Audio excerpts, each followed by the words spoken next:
जय ललिते हर हर ललिते जय जय ललिते हर हर ललिते जय जय ललिते हर हर ललिते जय जय ललिते हर हर ललिते. ನನ್ನೆಲ್ಲ ಆತ್ಮೀಯರಿಗೂ ಕೂಡ ನಮಸ್ಕಾರ. ಲಲಿತಾ ಸಹಸ್ರನಾಮದ ದಿನಕ್ಕೊಂದು ನಾಮ ಭಾವಾರ್ಥದ ಸಂಚಿಕೆಗೆ ತಮ್ಮೆಲ್ಲರಿಗೂ ಕೂಡ ಭಕ್ತಿ ಪೂರ್ವಕವಾಗಿರತಕ್ಕಂತಹ ಸ್ವಾಗತವನ್ನು ಹೇಳ್ತಾ, ನಾವಿಂದು ಲಲಿತಾ ಸಹಸ್ರನಾಮದ 59ನೆಯ ನಾಮವಾಗಿರತಕ್ಕಂತಹ ಮಹಾಪದ್ಮಾಟವಿ ಸಂಸ್ಥಾಯೈ ನಮಃ ಎಂಬಂತಹ ನಾಮದ ಭಾವಾರ್ಥವನ್ನು ತಿಳಿದುಕೊಳ್ಳೋಣ. ಮಹಾಪದ್ಮಾಟವಿ ಸಂಸ್ಥಾಯೈ ನಮಃ ಅಂತಂದರೆ, ಮಹಾಪದ್ಮ ಎಂಬಂತಹ ಅಡವಿಯಲ್ಲಿ ಶಾಶ್ವತವಾಗಿ ನೆಲೆಸಿರುವ ತಾಯಿಗೆ ನಮಸ್ಕಾರ ಎಂಬಂತಹದ್ದು ಇದರ ಮೇಲ್ನೋಟದ ಭಾವಾರ್ಥವಾಗುವಂತಹದ್ದು. ಇನ್ನು ಶಾಸ್ತ್ರೀಯ ಹಿನ್ನೆಲೆ ಮತ್ತು ಪುರಾಣಗಳ ಉಲ್ಲೇಖದ ಪ್ರಕಾರವಾಗಿ ಇದರ ಅರ್ಥವನ್ನು ತಿಳಿದುಕೊಳ್ಳೋಣದಾದರೆ, ಬ್ರಹ್ಮಾಂಡ ಪುರಾಣದ ಲಲಿತೋಪಾಖ್ಯಾನದಲ್ಲಿ ದೇವಿಯ ನಿವಾಸವಾಗಿರತಕ್ಕಂತಹ ಶ್ರೀನಗರ ಅಥವಾ ಮಣಿದ್ವೀಪದ ವರ್ಣನೆ ಬರುವಂತಹದ್ದು. ಶ್ರೀನಗರವು 25 ಪ್ರಾಕಾರಗಳಿಂದ ಸುತ್ತುವರಿಯಲ್ಪಟ್ಟಿರ್ತಕ್ಕಂತಹದ್ದು. ಈ ಪ್ರಾಕಾರಗಳ ಆಚೆಗಿರುವಂತಹ ಅತಿ ಸುಂದರವಾದ ಪ್ರದೇಶವೇ ಮಹಾಪದ್ಮಾಟವಿ ಎಂಬುದಾಗಿ. ದೇವಿಯ ಸೌಂದರ್ಯ ಮತ್ತು ಶಕ್ತಿಯನ್ನು ವರ್ಣಿಸುವಾಗ ಬರುವಂತಹ ಶ್ಲೋಕ ಇದು. ಮಹಾಪದ್ಮಾಟವಿ ಮಧ್ಯಗತ ಪದ್ಮಕುಂಡಕೃತಾಲಯ ಪದ್ಮನಾಭ ಪ್ರಿಯಾಕಾಂತ ಪದ್ಮಪತ್ರೇ ಕ್ಷಣಾಂಬಿಕಾ ಎಂಬುದಾಗಿ. ಇಲ್ಲಿ ಮಹಾಪದ್ಮಾಟವಿ ಎಂದರೆ ಸಾವಿರಾರು ದಳಗಳುಳ್ಳ ಕಮಲಗಳಿಂದ ಕೂಡಿರುವಂತಹ ವನ ಎಂಬುದಾಗಿ. ಲಲಿತಾ ಪರಮೇಶ್ವರಿಯು ಭಂಡಾಸುರನ ಸಂಹಾರದ ನಂತರ ಭಕ್ತರ ಉದ್ಧಾರಕ್ಕಾಗಿ ಈ ಮಹಾಪದ್ಮಾಟವಿಯಲ್ಲಿ ಚಿಂತಾಮಣಿ ಗ್ರಹದಲ್ಲಿ ನೆಲೆಸುತ್ತಾಳೆ ಎಂಬಂತಹದ್ದು ಆ ಪುರಾಣದಲ್ಲಿ ಹೇಳ್ತಾ ಇರತಕ್ಕಂತಹದ್ದು. ಇನ್ನು ತಾಂತ್ರಿಕ ಮತ್ತು ಯೋಗಶಾಸ್ತ್ರದ ಪ್ರಕಾರವಾಗಿ ಶ್ರೀವಿದ್ಯಾ ಉಪಾಸನೆಯಲ್ಲಿ ಈ ನಾಮಕ್ಕೆ ಅತ್ಯಂತ ಉನ್ನತವಾಗಿರತಕ್ಕಂತಹ ಸ್ಥಾನವನ್ನು ಕೊಟ್ಟಿರತಕ್ಕಂತಹದ್ದು. ನಮ್ಮ ದೇಹವನ್ನೇ ಬ್ರಹ್ಮಾಂಡವೆಂದು ಪರಿಗಣಿಸಿದರೆ ಯಥಾ ಬ್ರಹ್ಮಾಂಡೇ ತಥಾ ಪಿಂಡಾಂಡೇ ಎಂಬಂತಹ ಸೂತ್ರದ ಪ್ರಕಾರವಾಗಿ ಈ ನಾಮ ಯೋಗಿಯ ಸಾಧನೆಯ ಉತ್ತುಂಗವನ್ನು ಸೂಚಿಸ್ತಾ ಇರತಕ್ಕಂತಹದ್ದು. ಯೋಗಶಾಸ್ತ್ರದ ಪ್ರಕಾರ ಮನುಷ್ಯನ ತಲೆಯ ಮೇಲ್ಭಾಗದಲ್ಲಿ ಸಹಸ್ರಾರ ಚಕ್ರವಿರುವಂತಹದ್ದು. ಇದನ್ನು ಸಾವಿರಾರು ದಳಗಳ ಕಮಲಗಳಿಂದ ಕೂಡಿಪಟ್ಟಿದೆ ಎಂಬುದಾಗಿ ಹೇಳುವಂಥದ್ದು. ಇದನ್ನೇ ಶಾಸ್ತ್ರಗಳಲ್ಲಿ ಮಹಾಪದ್ಮಾಟವಿ ಎಂಬಂಥದ್ದು ಕೂಡ ಹೇಳ್ತಾ ಇರತಕ್ಕಂತಹದ್ದು. ಈ ಸಹಸ್ರಾರ ಚಕ್ರವು ಕೂಡ ಒಂದು ಅದ್ಭುತವಾಗಿರತಕ್ಕಂತಹ ಕಾಡಿನಂತೆ ಅಪಾರವಾಗಿರತಕ್ಕಂತಹ ಶಕ್ತಿಯ ಕೇಂದ್ರವಾಗಿರತಕ್ಕಂತಹದ್ದು.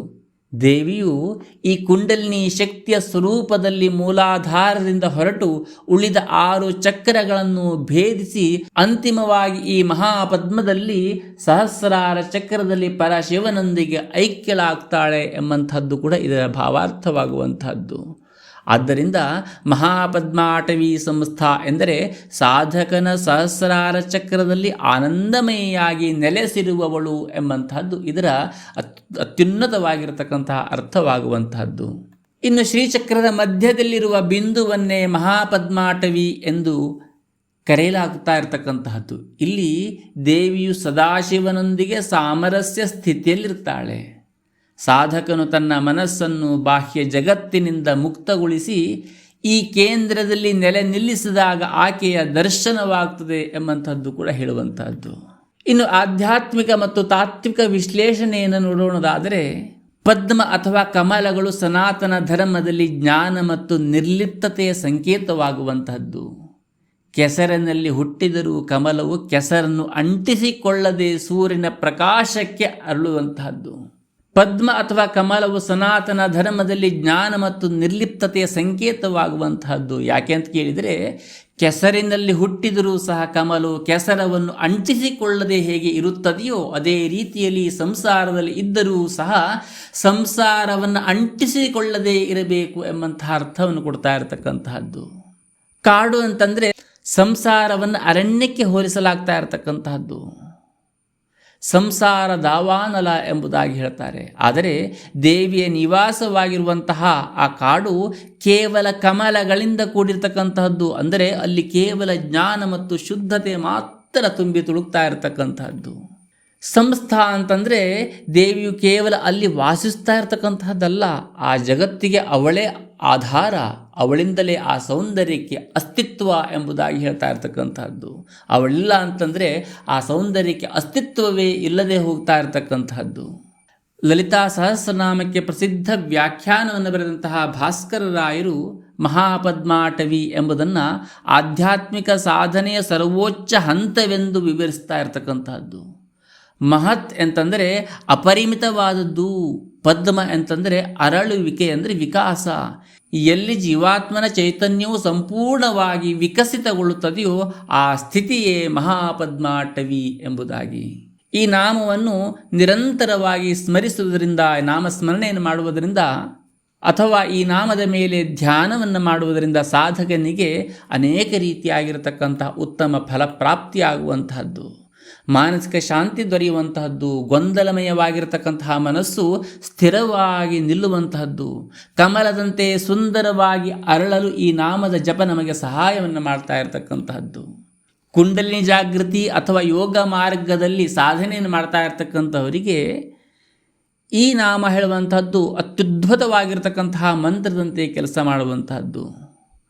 ಮೋಕ್ಷ ಪ್ರಾಪ್ತಿಯನ್ನು ಯಾರು ಬಯಸ್ತಾ ಇದ್ದಿರ್ತಾರೆಯೋ, ಸಂಸಾರ ಬಂಧನದಿಂದ ಮುಕ್ತಿ ಹೊಂದಿ ದೇವಿಯ ಶಾಶ್ವತ ಸನ್ನಿಧಿಯನ್ನು ಸೇರಲು ಈ ನಾಮ ಹೇಳುವಂಥದ್ದು ನಮಗೆ ಪ್ರೇರಣೆಯನ್ನು ನೀಡ್ತಾ ಇರತಕ್ಕಂತಹದ್ದು.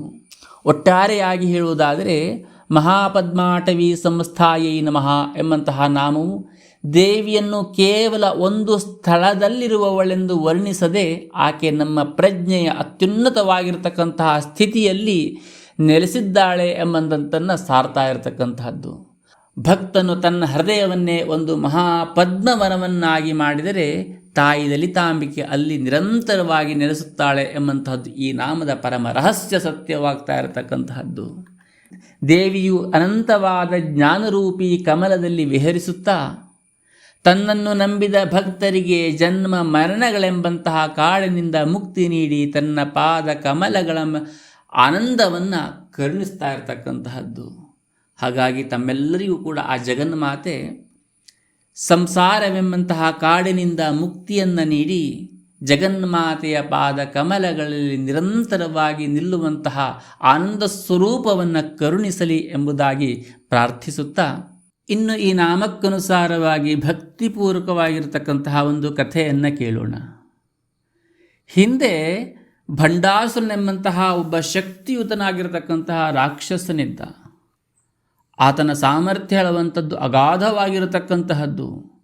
ಬ್ರಹ್ಮ ವಿಷ್ಣು ಮಹೇಶ್ವರರಿಂದಲೂ ಕೂಡ ಆತನ ನಿಗ್ರಹಿಸಲಿಕ್ಕೆ ಸಾಧ್ಯವಾಗದೇ ಇರತಕ್ಕಂತಹ ಅದ್ಭುತವಾಗಿರತಕ್ಕಂತಹ ಸಾಮರ್ಥ್ಯವನ್ನು ಹೊಂದಿರತಕ್ಕಂತಹ ರಾಕ್ಷಸ ಆತ.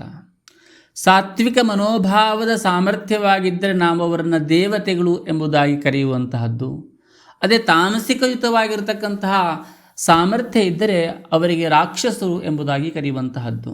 ಯಾಕೆಂತಂದರೆ ತಾಮಸಿಕಯುತವಾಗಿರ್ತಕ್ಕಂತಹ ಶಕ್ತಿಯನ್ನು ಅವರು ಪರೋಪಕಾರಾರ್ಥಕ್ಕಲ್ಲದೆ ಪರರನ್ನು ಹಿಂಸಿಸಕ್ಕೋಸ್ಕರವಾಗಿ ಬೆಳೆಸ್ತಾ ಇರತಕ್ಕಂಥದ್ದು. ಹಾಗಾಗಿ ಅವರಿಗೆ ನಾವು ರಾಕ್ಷಸರು ಎಂಬುದಾಗಿ ಕರೆಯುವಂತಹದ್ದು.